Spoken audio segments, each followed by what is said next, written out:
So, for those of you who are registered or have subscribed to our email on our website, then you received emails from us concerning the description of this particular teaching. And of course, as you know, on Fridays, we've started the premiere. And of course, you'll receive emails about that. And of course, on Sabbath, our Sabbath service. And in this particular description, we talked about how the first 3 chapters of Leviticus provide instructions from YeHoVaH to his people on how to properly respond to his love for us and how we would be able to develop and maintain our special relationship with him through voluntary offerings and sacrifices. And we're going to see the connection between these offerings as we go through these sacrifices and how they connect. The first chapter revealed the instruction for voluntary burnt offerings.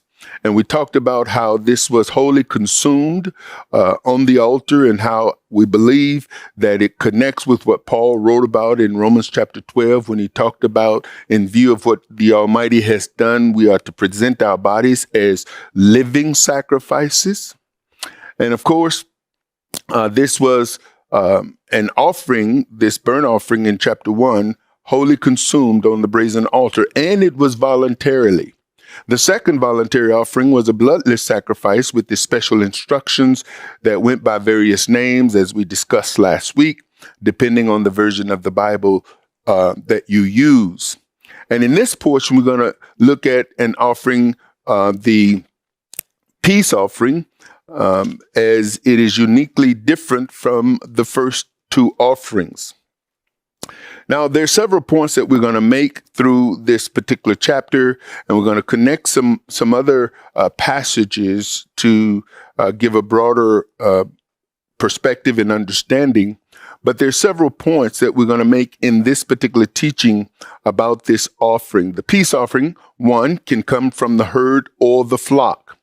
And when we talk about the herd and the flock, we're going to see again, as we've discussed in previous chapters, that the herd really is the animal that is the larger animals. That is the ox, the bulls, those kinds of things. The flock is the smaller cattle, and that is the goat, the sheep. The peace offering, as we're going to see, can be male or female. It is an offering that is portioned. We're going to see in this particular teaching that there are 3 primary portions of the peace offering. There's YeHoVaH's portion, there's the priest's portion, and then there's the offerer's portion, the person who is making the sacrifice. And another thing is going to be referred to by some, not necessarily from a scriptural standpoint, but it's alluded to. It is a fellowship type offering. And it's fellowship between the Almighty and the person who's presenting it. And of course, the priests have a responsibility. So in a sense, it connects the Almighty, the priest, and the people together, those who are willing to voluntarily present this particular offering. The peace offering is considered, as I stated, by some to be a fellowship offering because it was eaten and it was shared with others. Now, you're not going to see all of this in Leviticus chapter 3, which is why we're going to pull in Leviticus chapter 7 to help us understand Leviticus chapter 3. Leviticus chapter 3 gives us a peace, but in order to understand the peace that we're given, we got to look ahead and then come back so that we have a broader view of this particular offering.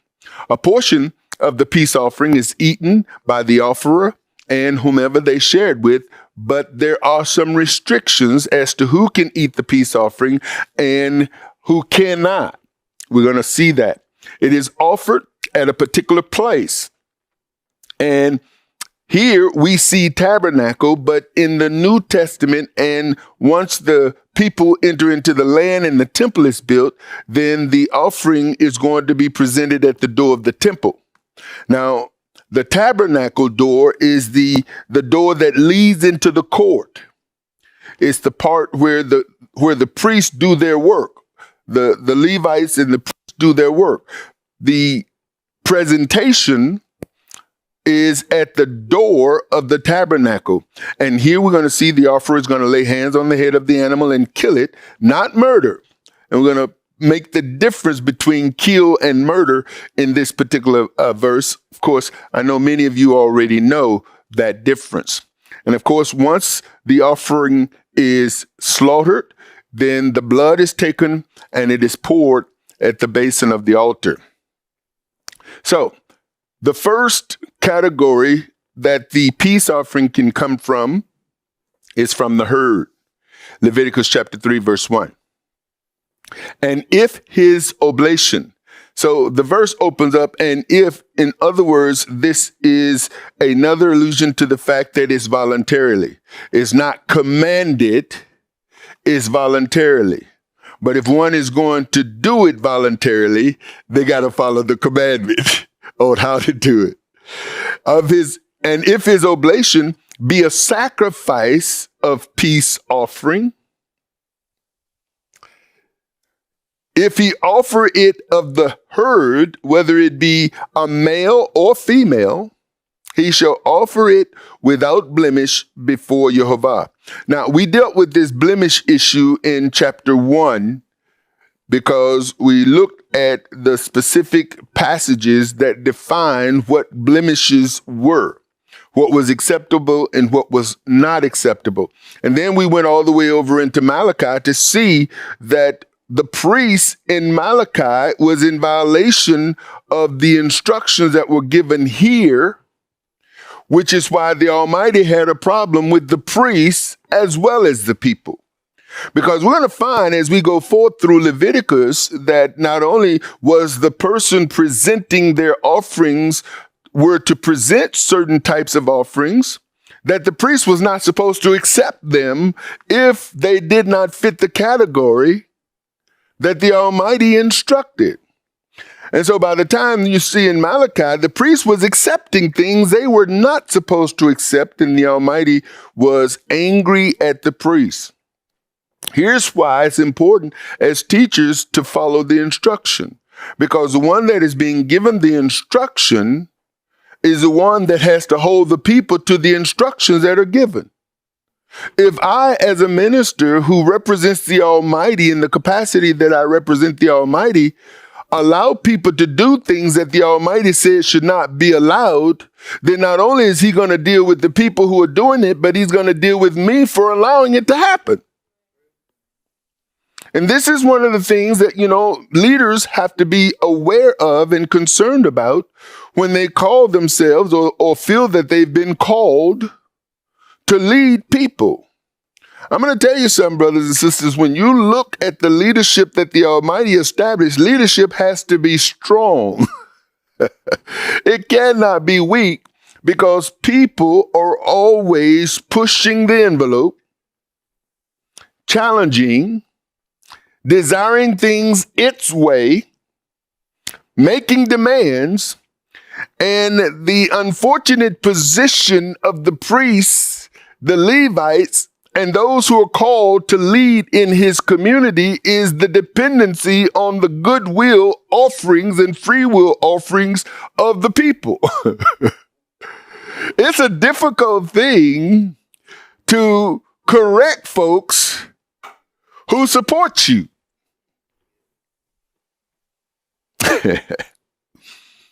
See, it's hard, man, when you're depending on people to support whatever it is you're doing.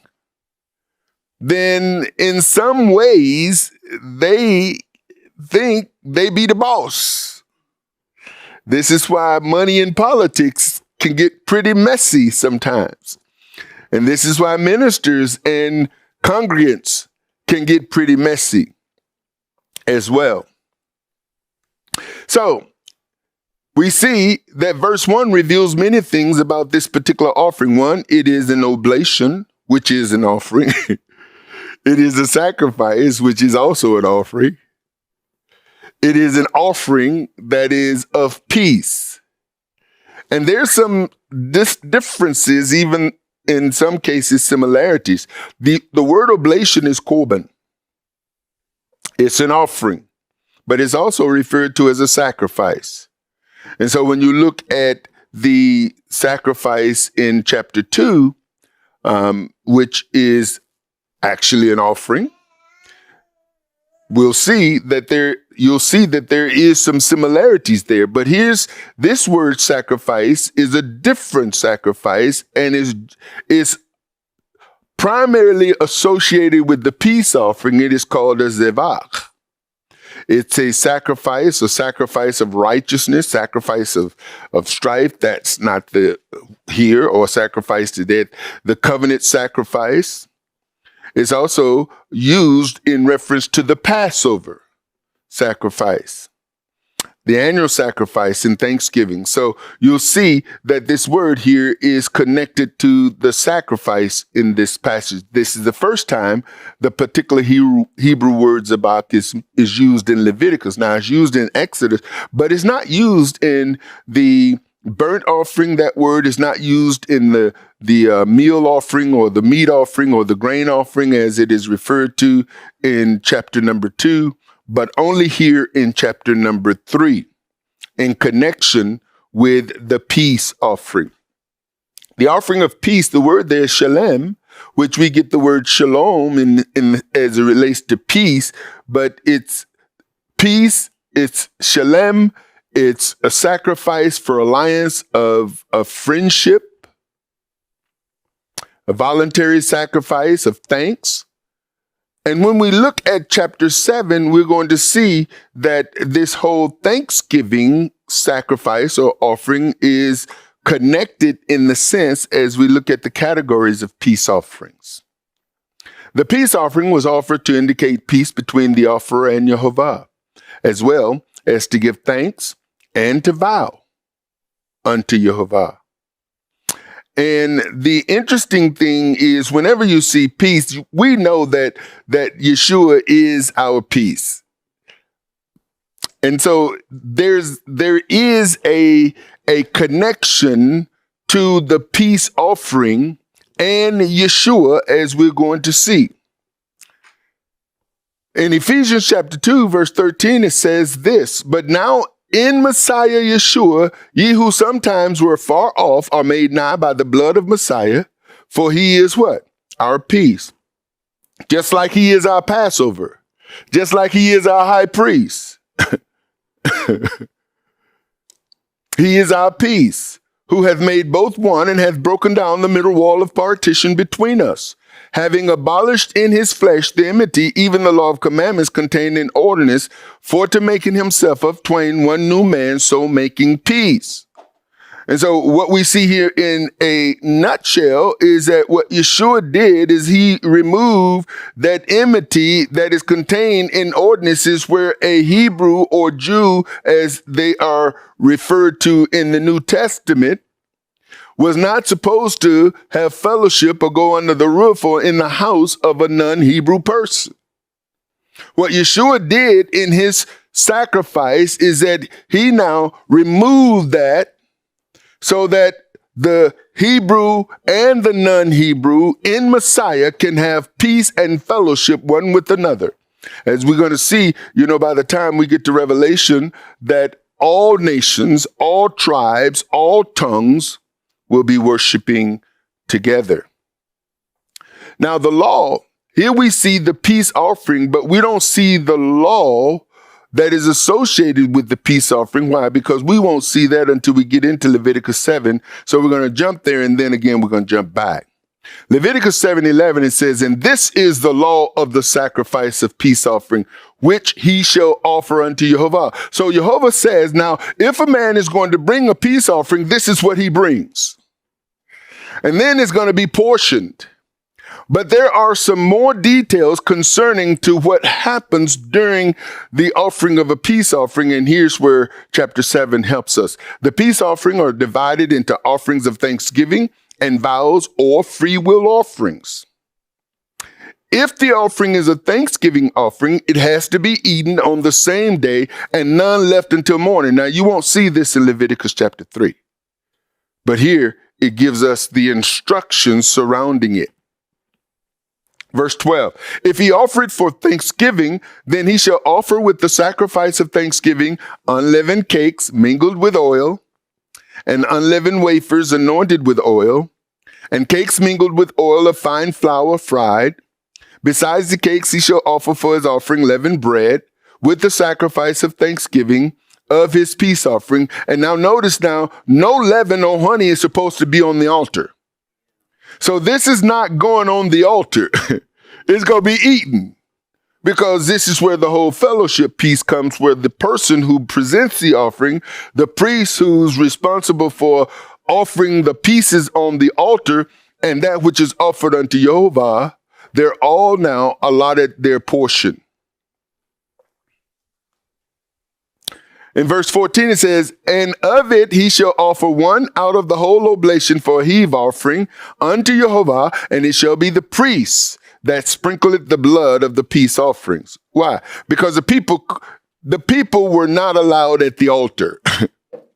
The priest was, the door of the tabernacle is open, but don't you go in if you're not a priest or a Levite. Right? And so this is why the offering is offered at the door of the tabernacle, because that's where a person is allowed. But then the priest, as we're going to see in chapter 3, is going to take the blood, and he has a specific responsibility to do with the blood of the peace offering. And the flesh, verse number 15, of the sacrifice of his peace offerings for thanksgiving shall be eaten the same day that it is offered. He shall not leave any of it until the morning. Now, you don't see this in Leviticus chapter 3. All you see is the peace offering offered. But here in Leviticus chapter 7, it shows us that the peace offering is brought, but a portion of it is eaten by the person who is offering it. And here's the other thing. Now, we saw initially in chapter 3, verse 1, that if the offering is of the herd, that's a bull, that's an ox, that's a big animal. Now, when you look at what is said here in chapter 15, he says, and the flesh of the sacrifice of his peace offering for thanksgiving shall be eaten the same day. That's a lot of food to eat.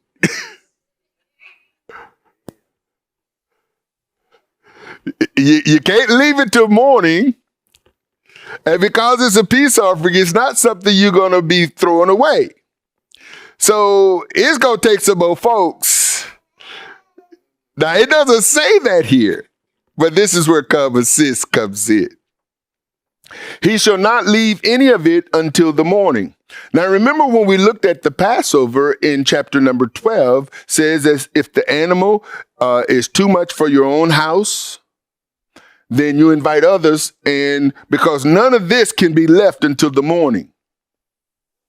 And so here's where a rule that is not mentioned as far as, people inviting and how many folks it is to eat it, but it cannot be left.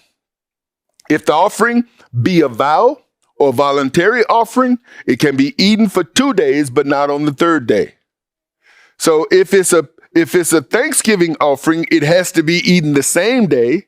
If it's a vow or voluntary offering, it can be eaten for 2 days, but not on the third day. Verse 16, but if the sacrifice of his offering be a vow or voluntary offering, it shall be eaten the same day that he offered his sacrifice, and on the morrow. Also, the remainder of it shall be eaten. So, you go eat now for a couple of days, you and whoever is eating it. But of course, we're going to see as we get further into chapter 7 that there are restrictions as to who can eat it. But the remainder of the flesh, verse 17, of the sacrifice on the third day shall be burnt with fire. In other words, you can't eat it. All you don't eat in the first 2 days, if it's a vow or a voluntary offering, it has to be eaten in 2 days. If any of the flesh of the sacrifice of his peace offering be eaten at all on the third day, it shall not be accepted. Neither shall it be imputed unto him that offered it. It shall be an abomination. Now, here you can see how something that is designed to make peace or to be peaceful between the Almighty, the offerer, and the offering that is offered to the Almighty, how by one act of disobedience, it becomes an abomination. The Almighty is saying, here's how you do it where it's right between us.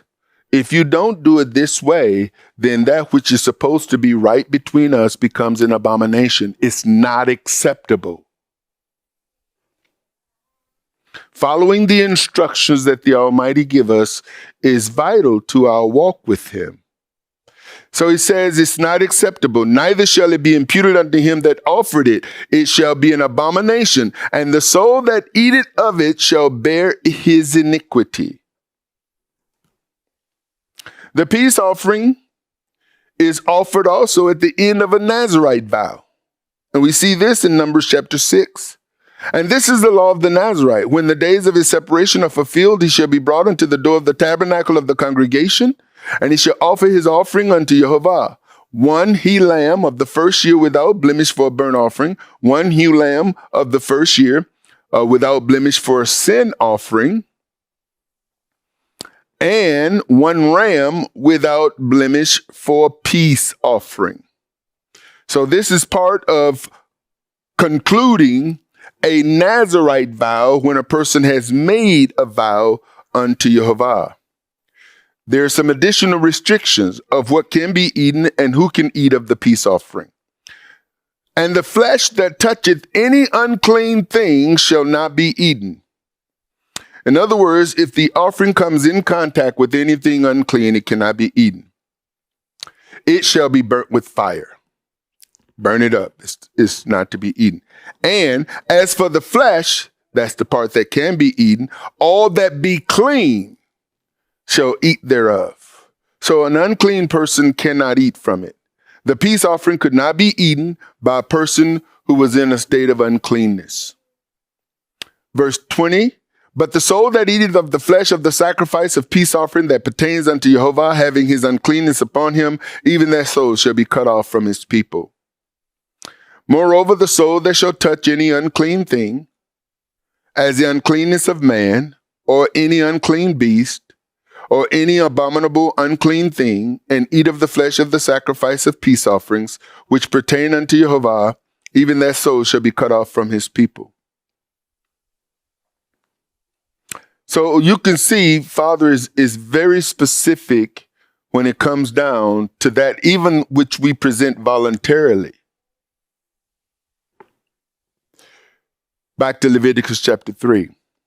And he shall lay his hands upon it, the head of his offering, and kill it at the door of the tabernacle of the congregation. And Aaron's sons, the priests, shall sprinkle the blood upon the altar round about. So the person who presents the offering comes to the door of the tabernacle. That person now is responsible for laying his hands on the head of that offering and then slaughtering that offering at the door of the tabernacle. The priests, Aaron's sons, are to catch the blood in a basin or whatever they catch the blood in, and then they're to take the blood and sprinkle it around the altar. The blood is not to be spilled at the door of the tabernacle. So you can see, even though it's not necessarily spelled out, that this is a meticulous act that is taking place because that blood has to be placed in a certain place. The word kill, shakat, to kill, to slaughter, is to slaughter beasts for food, sacrifice. Now, of course, we know human sacrifice is not acceptable unto the Almighty, but the children of Israel were doing human sacrifices, but it wasn't unto YeHoVaH. And so the same word applies. But the idea here, the word here is to kill, to slay, to offer, is to slaughter.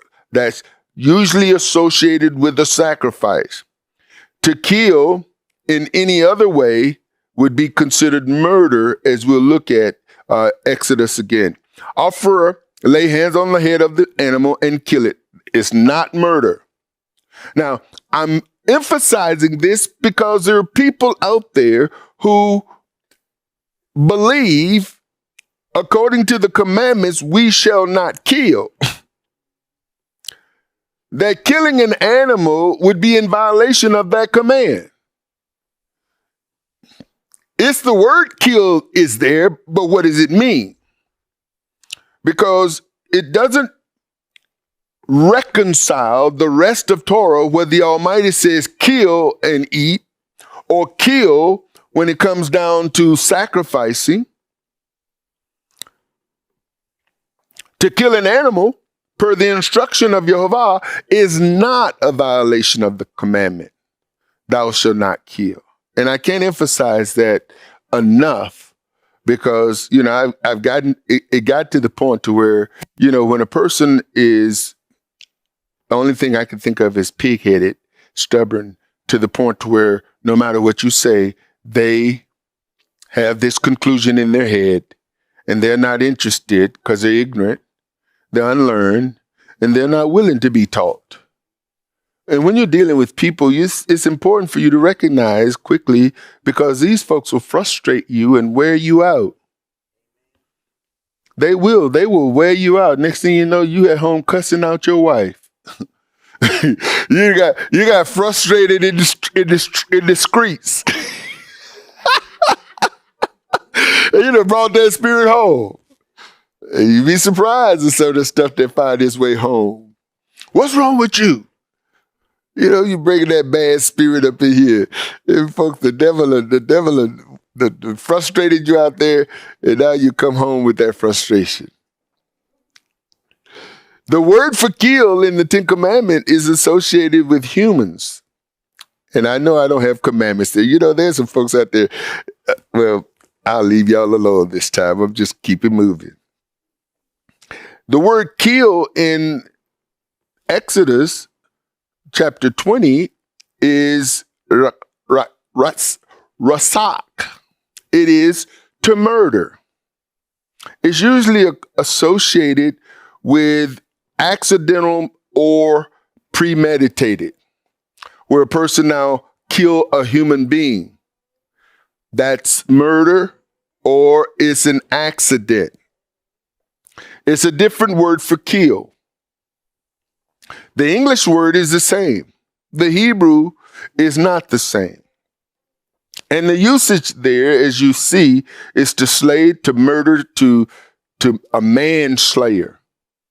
You put somebody to death. Now, understand something. Killing a human being, according to the law, if a human being violates a particular, is worthy of the death penalty, that would not even be considered murder.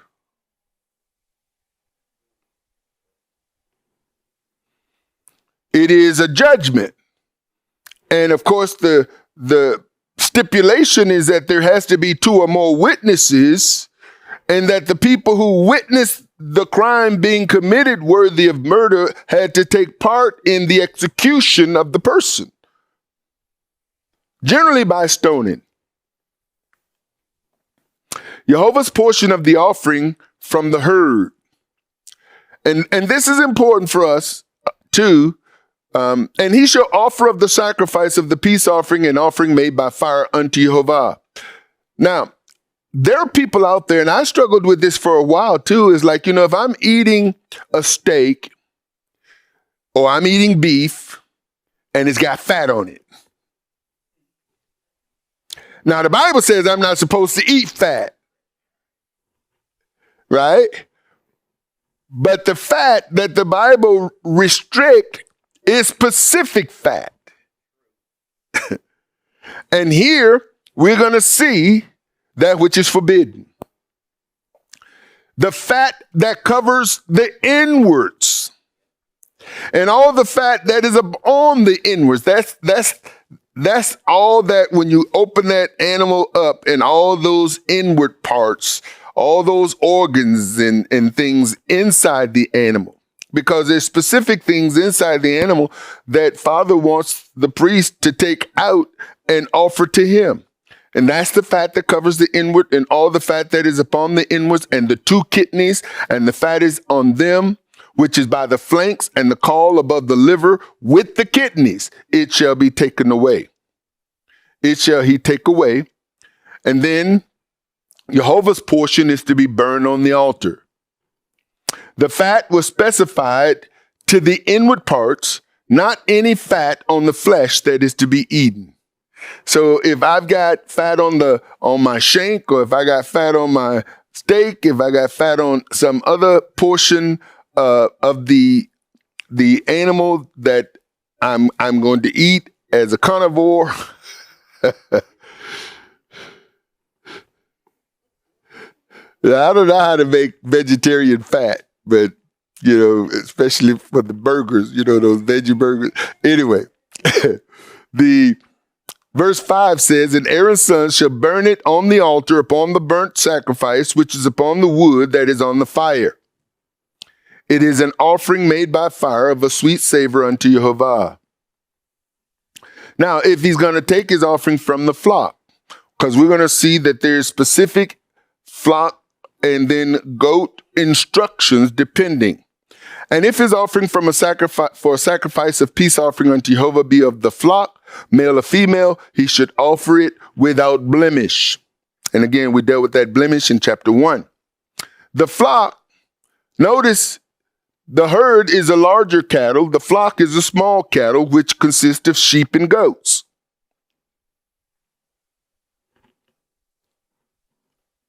The usage, shepherd, lamb, sheep, sheepcoat. Of course, we've already seen that when it comes down to flock or cattle, it could be lamb, it could be goat. Now, when the offering is taken from the flock, it can be a sheep or goat. There is instructions if the offering is a sheep, and a different set of instructions if the offering is from the goat. Remember, the word lamb could be a sheep or goat according to Exodus chapter 12, verse 5. Your lamb shall be without blemish, a male of the first year. You shall take it out from the sheep or from the goats. And that word lamb, say, one of a flock. It could be a lamb, a sheep, a goat, a young sheep, or a young goat. Now, I'm pointing this out because in this next verse in Leviticus, we're going to see the word lamb, but it's not this word lamb, which is why it's important for us to search things out. However, in this verse, the word lamb is the Hebrew word meaning specifically a sheep. So the lamb in chapter 3 here is a young ram or sheep. And you'll notice that in these offerings, specifically in these peace offerings, it's not saying that it has to be a certain age. It can come from the sheep. It can come from the goat. It can come from the herd. It could be a male. It could be a female. If he offer a lamb for his offering, that's a sheep specifically. Then shall he offer it before YeHoVaH, and he shall lay his hand upon the head of his offering and kill it before the tabernacle of the congregation. And again, Aaron's son shall sprinkle the blood thereon round about upon the altar. Now he's going to sprinkle the blood round about on the altar. Now, of course, he's got to get the blood. YeHoVaH's portion. And he shall offer of the sacrifice of the peace offering. This is the lamb. An offering made by fire unto YeHoVaH. The fat thereof. And the whole rump. Now, when you look at this whole rump, and this is why it's important to have Bible tools, not Webster and dictionary.com and Wikipedia. Because when you look at rump in a dictionary, it's usually the hind parts, But this particular word is specific. It's the tail of a particular type of sheep, as we're going to see. The fat thereof and the whole rump, it shall he take off hard by the backbone. Now, if you notice, our backbone ends up as a tailbone. So it's specific where this piece, this rump is going to come from. And that's the key. Take off hard by the backbone, and the fat that covered the inwards and all the fat that is upon the inwards. Again, this word for rump is the tail. It's the fat tail of a sheep.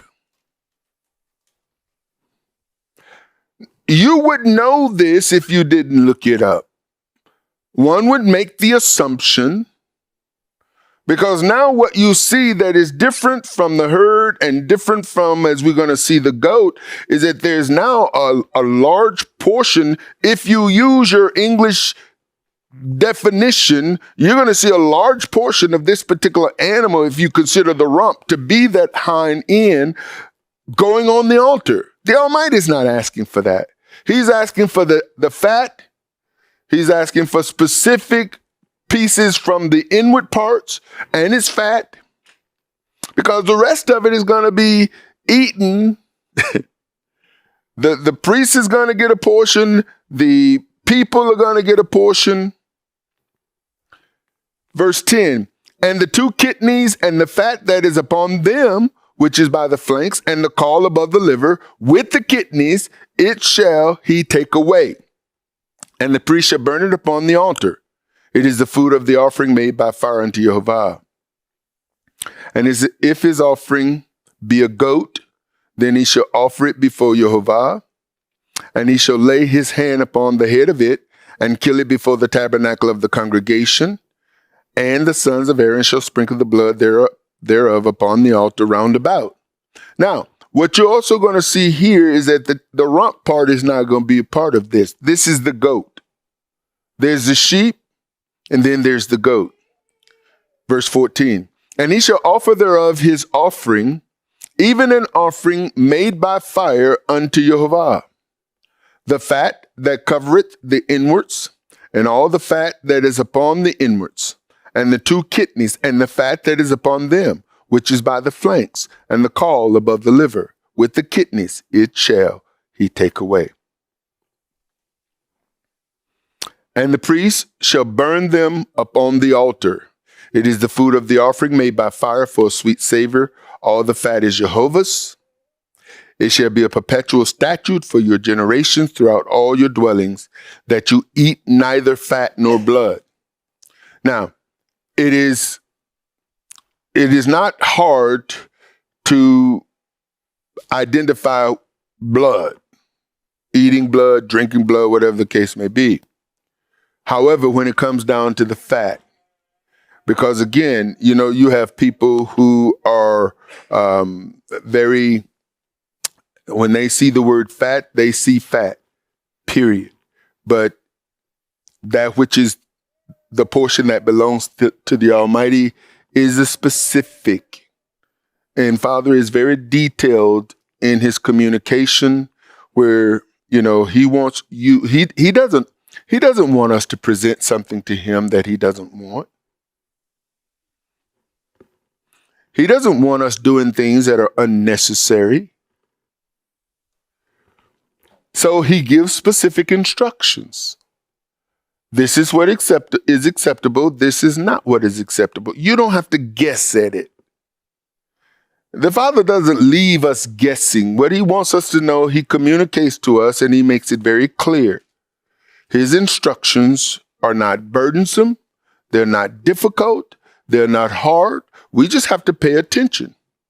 It's no different than any other instructions. If you were an employee, if you were given instructions by your employer, this is what we want you to do, this is how we want you to do it, you have no right to go in there and change things. Now, unlike the Almighty, who is perfect, your employer may not be perfect. Therefore, you may have ideas on how they could improve what they do. But it is not your job to go in there and make the changes. Your job is to offer the suggestion, right? Depending on who you work for, right? Right. But I know some folks, hey, this is the way it is, and this is why it's this way for a reason. Now, you may not understand it because we ain't, it's a what is it? What you need to know, it's on a need to know basis. So we're not explaining all this to you. We just want you to do it this way. And it's especially that way when you join the military. It's not for you to ask the reason why. You just do it. Right? I mean, imagine having hundreds and thousands of people at why? As as parents, you know how annoying that can be. So, when anyone offered a peace offering, it was to be offered at a specific place. It could not be just offered anywhere. It is challenging sometimes, and I certainly understand why, as I look at the whole of Scripture, why Father had these instructions, because, no matter what industry you're in, no matter what business you're in, there's always people that are looking for shortcuts. There are people who are looking at, doing things their way, where they want to, when they want to. And Father is saying, listen, if you want what you do to be acceptable to me, then here's how you do it. This is the issue with the first sacrifice in the Torah between Cain and Abel. Cain offered this and it was accepted. I mean, Abel offered, his offering, it was accepted. Cain offered his offering and it was unaccepted.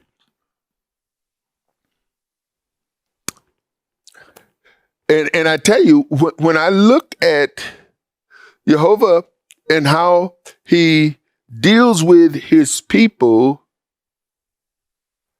is very different than how people deal with people.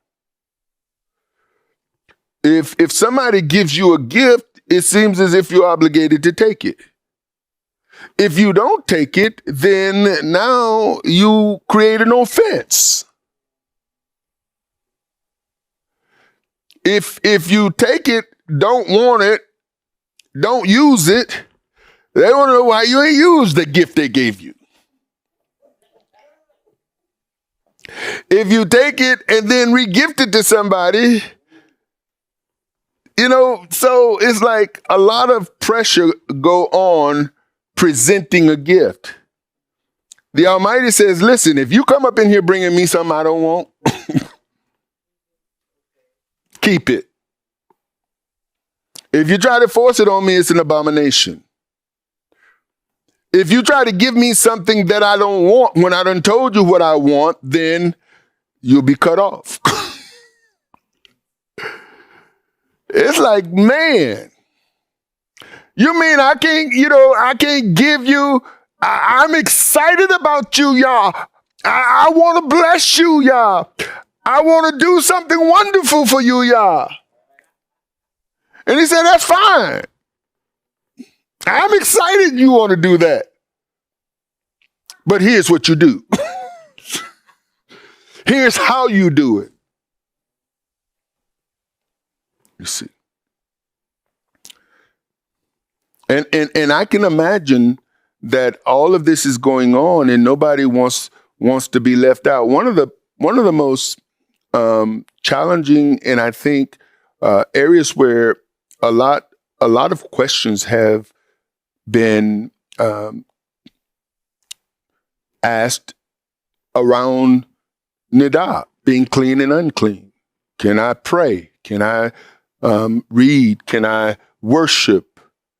Can I fellowship with the Almighty? And that's an individual who don't want to, because of a period of uncleanness, be left out. Imagine during the feasts. Imagine during the fellowship offerings, peace offerings that are being offered. Well, if your state is unclean at this particular point, then after you are clean, you can present a peace offering. It's not that you're restricted from doing it, but some people say, well, I want to do it right now. I mean, with all this going on and my husband is presenting, or my, family members are presenting, and because of my state, I can't participate in the celebration. And he said, no, you can't.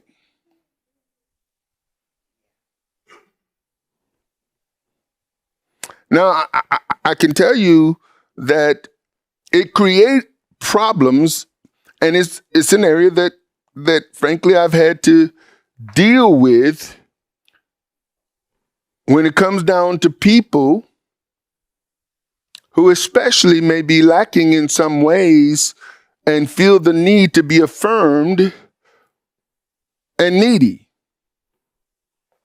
And the Almighty says it's okay for you to be needy. It's okay for you to be desiring to be affirmed. But understand something, you can't force me to affirm something that I've said to you is not acceptable. See, he doesn't take whatever we offer or give. He only takes what he's communicated that is acceptable to him. So no matter how much our desire is to bless him, if we want to bless him, then bless him how he has instructed us to bless him. Why is that so difficult for us? It shouldn't be. You see. And so, as far as the place is concerned, it's like, you're at the place right now in your mind, and you're out in the backwoods somewhere, and you're feeling like you want to offer an offering unto YeHoVaH.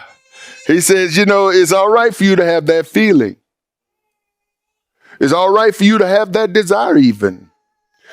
But if you offer it there, it's not acceptable. It has to be offered here. So the person who may be unclean and somebody know they're unclean and they left out of offering it here, they might want to go into the backwoods and offer it. You see. I mean, you remember the first Passover in the wilderness? Some brothers came to Moses and said, hey, Moses, we've been unclean because of a dead body. Why should we be left out of the celebration?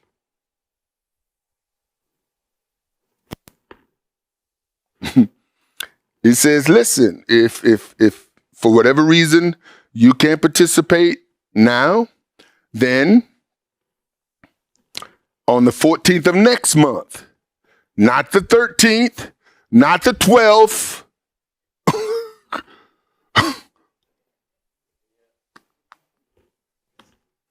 And if you've missed the Passover and now you want to keep the Passover the following month, I can tell you right now, it's not as exciting as it was in the month it was supposed to be kept. Even though you keep it in that month, you ain't got the camaraderie. There may be some folks who may celebrate with you, but it's a difference. That's why we want to do things his way, and some things are unavoidable. But even in the unavoidable, Father still has a way by which you can express your thanks, your peace, and your vows to him. Finally, this is where I was going in all of that, and that is in Deuteronomy chapter 12, verse 17 and 18. It says, thou mayest not eat within thy gates the tithe of thy corn or thy wine or of thy oil or the firstlings of thy herds or of thy flock, nor any of thy vows which thou vowest, nor thy free will offerings. Your free will offerings. These are the first three offerings mentioned there in Leviticus. Or heave offerings of thine hand, but thou must eat them before YeHoVaH. Now here's the beauty of it. Father wants us to celebrate in his presence. We don't have to hide from him to celebrate him. In fact, he has created celebrations whereby he wants all of his people to come together. Now, here's something that the Almighty expects from us. He expects us to come together as large gatherings, orderly, and to conduct ourselves in ways without strife and contention. Now, I'm going to tell you, in order to do that, it requires some maturity. And then he says, listen, if you want to have strong drink, if you want to have wine, all of that. Now, when you add that component, when you add that element, you know, this is where the spirit of self-discipline comes in. You having to know your limit. You have to know your limitations.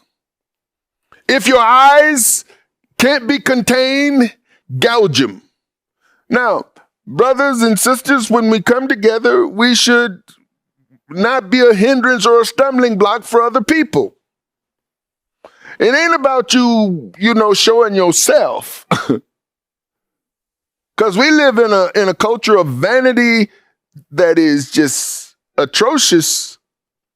And it ain't about that. So make sure you dress yourself properly so eyes ain't roaming. And, some eyes are going to roam anyway. You could put somebody in an iron tank. And if they see any little piece of flesh, it's like, and some folks got imaginations. But see, Father is saying, listen, that is not to be named among his people. When you come together, understand that you're in my image, you're in my likeness, you're in my presence. You are to conduct yourselves as godly men and women, holy. You don't have to be worried about none of that other stuff, nor should you give in to any. So if there's anything going on in your head, you got to deal with it. If there's any thoughts that are impure, unclean, you got to deal with it. Why? Because Father see all this stuff.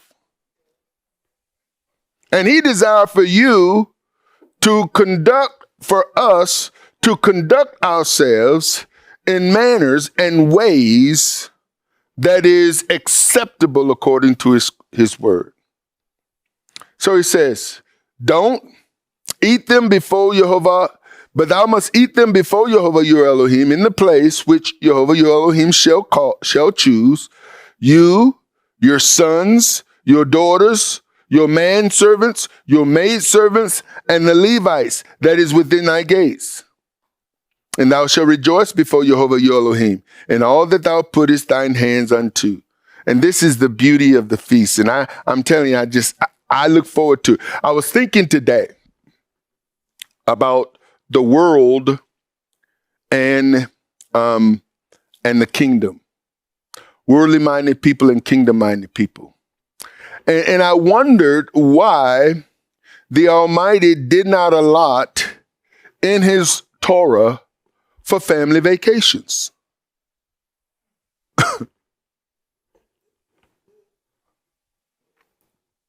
Now maybe you never thought about that, but I have. I think about it I think about it, and it's like, but he did. There's 3.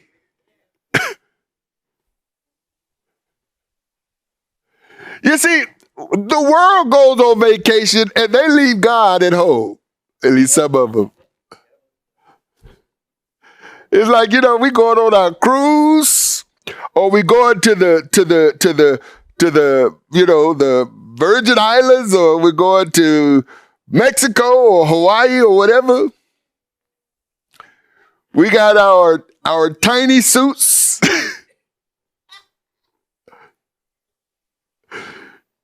Because, we're going to be on the beach, we're going to be in the sun, and we want to get all that whatever. And at night, you want to go dancing and fellowshipping and, all that kind of stuff because of, after all, you're on vacation. Surely the Almighty wants me to have a good time on vacation, right? Well, the Almighty designed for his people to get away from the hustle and the bustle of everyday life. By coming, he says, listen, save for it, store up for it. And when you come up, you can buy whatever you want. And I want you to have a good time in my presence. Notice what he said, and you shall rejoice. He says, I want you to rejoice before me in all that you put your hands to. In everything, you should enjoy yourself. You should have a good time. You should have fun with the brethren, with the sisterin. You don't want to be coveting. You don't want to be doing any of that stuff that is against me, because after all, I'm in the midst of you, and you should conduct yourself as a royal priesthood, as a holy nation, as godly men and women. And then you're surrounded by brothers and sisters who you can be accountable to and will hold you accountable. That's the kind of community, that's the kind of society, that's the kind of activity and fellowship and celebration the Almighty wants us to have. We shouldn't be feeling guilty the morning after for anything we did the night before. Amen. All right. Father in heaven, we just thank you. We thank you for your goodness. We thank you for your mercies. We thank you for your instructions. We bless you. We honor you. We commit ourselves to you and rededicate ourselves to you. And pray that you be continually glorified in our lives, in our midst, in our actions and behavior. In Yeshua's name. Amen.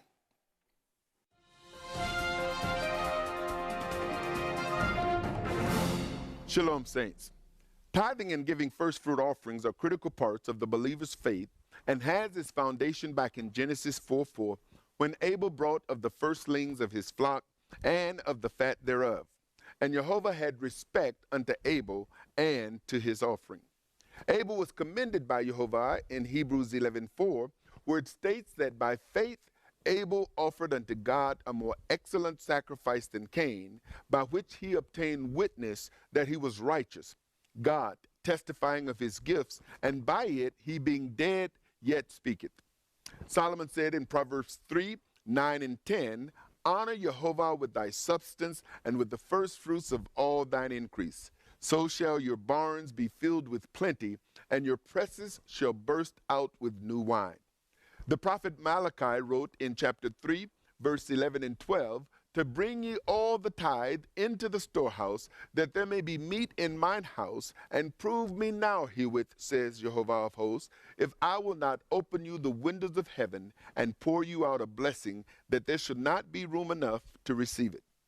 And I will rebuke the devourer for your sakes, and he shall not destroy the fruits of your ground, neither shall your vine cast her fruit before the time in the field, says YeHoVaH of hosts. And all nations shall call you blessed, for you shall be a delightsome land, saith YeHoVaH of hosts.